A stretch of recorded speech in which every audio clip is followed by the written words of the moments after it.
Social purity. The Lord made a special covenant with ancient Israel.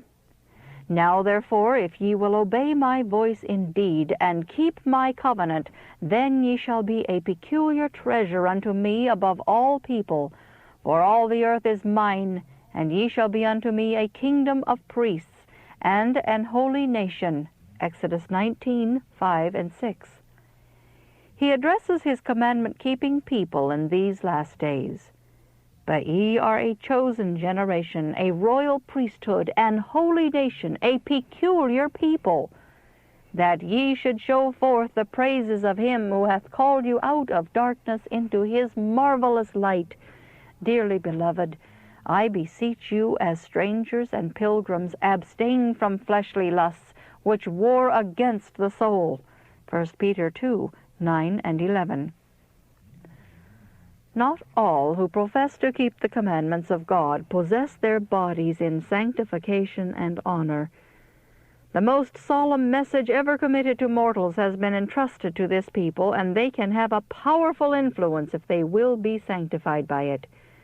They profess to be standing upon the elevated platform of eternal truth, keeping all of God's commandments. Therefore, if they indulge in sin, if they commit fornication and adultery, their crime is of tenfold greater magnitude, that is, that of the classes I have named, who do not acknowledge the law of God as binding upon them. In a peculiar sense do those who profess to keep God's law dishonor him and reproach the truth by transgressing its precepts. The experience of Israel a warning. It was the prevalence of this very sin, fornication, among ancient Israel which brought upon them the signal manifestation of God's displeasure. His judgments then followed close upon their heinous sin. Thousands fell, and their polluted bodies were left in the wilderness. But with many of them God was not well pleased, for they were overthrown in the wilderness. Now these things were our examples, to the intent we should not lust after evil things, as they also lusted. Neither be ye idolaters, as were some of them. As it is written, the people sat down to eat and drink, and rose up to play. Neither let us commit fornication, as some of them committed, and fell in one day 23,000. Now all these things happened unto them for ensamples, and they are written for our admonition, upon whom the ends of the world are come. Wherefore let him that thinketh he standeth take heed, lest he fall. 1 Corinthians 10:5-12. Patterns of piety. Seventh-day Adventists, above all other people in the world, should be patterns of piety, holy in heart and in conversation. Should they who make so high a profession indulge in sin and iniquity, their guilt would be very great. Those who do not control their base passions cannot appreciate the atonement or place a right value upon the soul. Salvation is not experienced or understood by them. The gratification of animal passion is the highest ambition of their lives. God will accept nothing but purity and holiness. One spot, one wrinkle, one defect in the character will forever debar them from heaven with all its glories and treasures. Ample provisions have been made for all who sincerely, honestly, and earnestly and thoughtfully set about the work of perfecting holiness in the fear of God. Strength, grace, and glory have been provided through Christ, to be brought by ministering angels to the heirs of salvation. None are so low, so corrupt and vile, that they cannot find in Jesus, who died for them, strength, purity, and righteousness, if they will put away their sins, cease their course of iniquity, and turn with full purpose of heart to the living God. I was referred to this scripture, "Let not sin, therefore, reign in your mortal body, that ye should obey it in the lusts thereof. Neither yield ye your members as instruments of unrighteousness unto sin, but yield yourselves unto God, as those that are alive from the dead, and your members as instruments of righteousness unto God. Romans 6:12 and 13. Professed Christians, if no further light is given you than that contained in this text, you will be without excuse if you suffer yourselves to be controlled by base passions.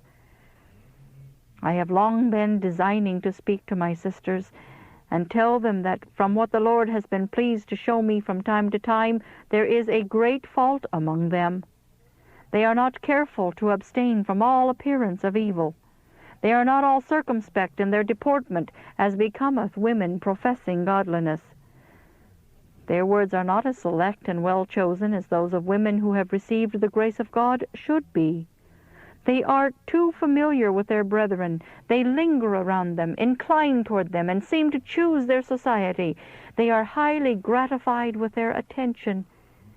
From the light which the Lord has given me, our sisters should pursue a very different course.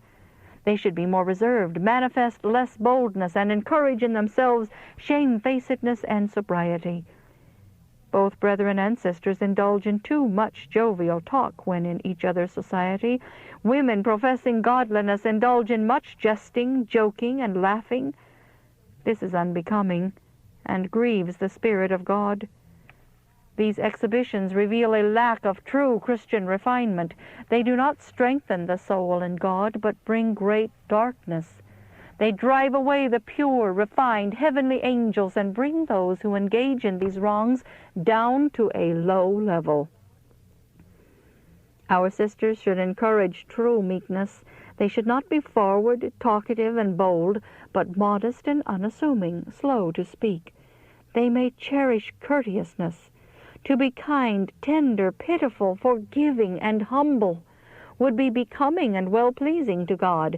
If they occupy this position, they will not be burdened with undue attention from gentlemen in the church or out.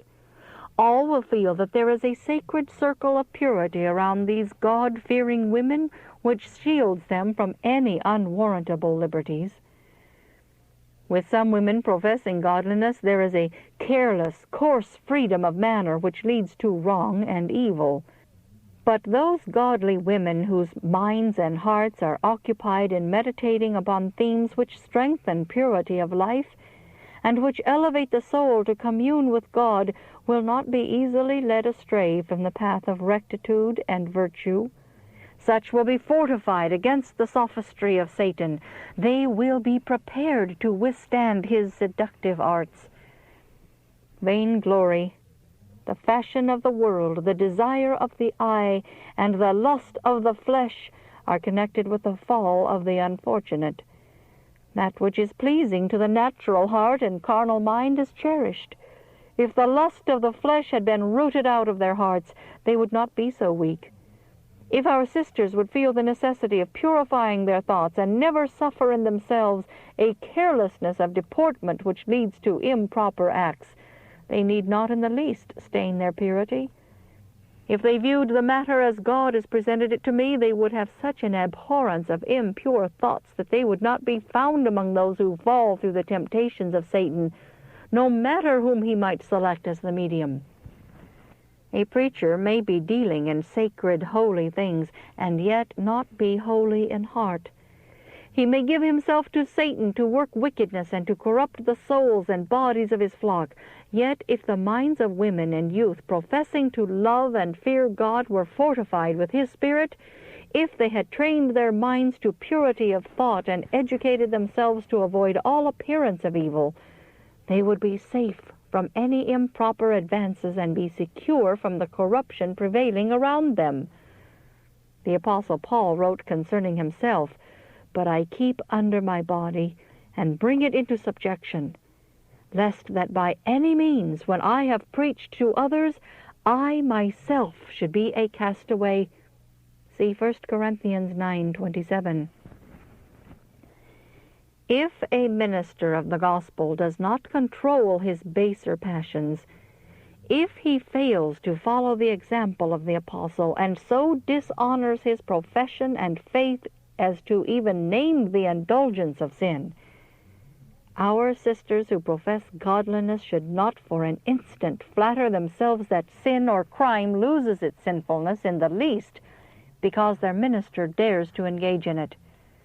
The fact that men who are in responsible places show themselves to be familiar with sin should not lessen the guilt and enormity of the sin in the minds of any. Sin should appear just as sinful, just as abhorrent, as it had been heretofore regarded, and the minds of the pure and elevated should abhor and shun the one who indulges in sin, as they would flee from a serpent whose sting was deadly.